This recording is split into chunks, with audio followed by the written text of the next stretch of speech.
நம்ம பார்க்குறது ரூ. 5 விற்கக்கூடிய மெழுகுவர்த்தி செய்கிறதுக்கான டை தான். இது வந்து ஸ்டார்டிங் மாடல். இதில் பார்த்தீங்கன்னா 10 பீஸ் வரும். பாருங்க, 1 2 3 4 5 6 7 8 9 10. இதில் வந்து நம்ம ஒரே நேரத்தில் 10 பீஸ் செய்யலாம். இந்த கேண்டிலில் பார்த்தீங்கன்னா 10 பீஸ் வரும். இது எப்படி செய்யறதுன்னு ஏற்கனவே நான் பல வீடியோவில் கொடுத்துருக்கேன். இந்த வீடியோ எதுக்காக நான் பண்ணுறேன்னாக்கா, இந்த ரூ. 5 மெழுகு செய்கிறதால எவ்வளோ லாபம் கிடைக்கும் நமக்கு அப்படின்றது தான். அப்போ இந்த ஒரு மெழுகோட எடை பார்த்திங்கன்னா 20 கிராம். அப்போ 10 மெழுகோட எடை வந்து 20 10, அப்போ 200 கிராம். இப்போ நம்ம வந்து 200 கிராம் மெழுகு வந்து காய்ச்சி ஊற்றும்போது இதுக்குள்ள நமக்கு 200 கிராம் மெழுகுவர்த்தி கிடைக்குது. அப்போ நம்ம வந்து 1 கிலோ வேக்ஸ் வந்து குறைஞ்சது 105 ரூபாயிலேருந்து 120 ரூபா வரைக்கும் வெளியில் கிடைக்கும். அது வந்து இடத்துக்கு இடம் மாறுபடும். ஏன்னாக்கா இதுக்கு ஜிஎஸ்டி இருக்குது, அதுக்கப்புறம் அந்த பார்சல் செலவு, அவங்க எடுத்து போய் சேல் பண்ணுறதுக்கான செலவு இதெல்லாம் இருக்குது. அதனால் ஒவ்வொரு இடத்துக்கு சேஞ்சஸ் ஆகும்.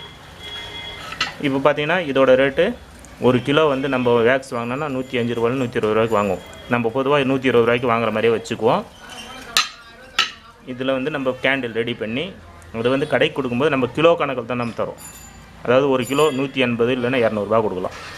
பெரும்பாலும் 200 ரூபாய்க்கு கொடுக்குறாங்க. 1 கிலோ மெழுகு வந்து செஞ்சு மெழுகாக்கி கடைக்கு கொடுக்கும்போது கிலோ 200 ரூபா. அப்போ நம்ம இது வந்து 200 கிராம். அப்போ 1 கிலோ வந்து நம்ம எவ்வளோக்கு தரோம்? 200 ரூபாய்க்கு தரோம். வேக்ஸோட ரேட்டு 120 ரூபா. அப்போ 200 ரூபாயிலேருந்து 120 ரூபாய்க்கு வச்சிட்டிங்கன்னா நமக்கு 80 ரூபா லாபம் கிடைக்குது. அதாவது 1 கிலோ கேண்டில் செஞ்சு நீங்கள் கடைக்கு மார்க்கெட்டிங் பண்ணி செய்யும்போது 80 ரூபா கிடைக்குது.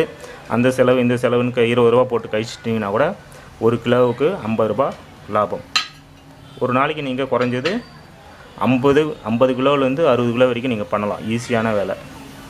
அப்படி 50 கிலோ பண்ணிங்கன்னா 1 கிலோவுக்கு 50 ரூபானா 50 கிலோ குறைஞ்சது 50 கிலோ பண்ணாவே ஒரு 2200 ரூபா ஒரு நாளைக்கு நம்மளுக்கு கூலியாக கிடைக்கும். ஒரு நாளைக்கு 2000 ரூபாய் சம்பாதிச்சே போதும். அப்போ 30 நாளைக்கு பண்ணும்போது குறைஞ்சது 60,000 கணக்கில் நம்ம சம்பாதிக்கலாம். ஈஸியான தொழில். இப்போ உங்களுக்கு இதனால் எவ்வளோ கிடைக்குதுன்றதை கண்டிப்பாக தெரிஞ்சிருக்கும். உடனே நீங்கள் இந்த தொழிலை ஆரம்பித்து பக்கத்தில் இருக்கிற மொத்த வியாபார கடைங்க, தெருக்களில் இருக்கிற சின்ன சின்ன கடைங்க எல்லாத்துலேயும் பிடிச்சி நீங்கள் சேல் பண்ணுங்கள்.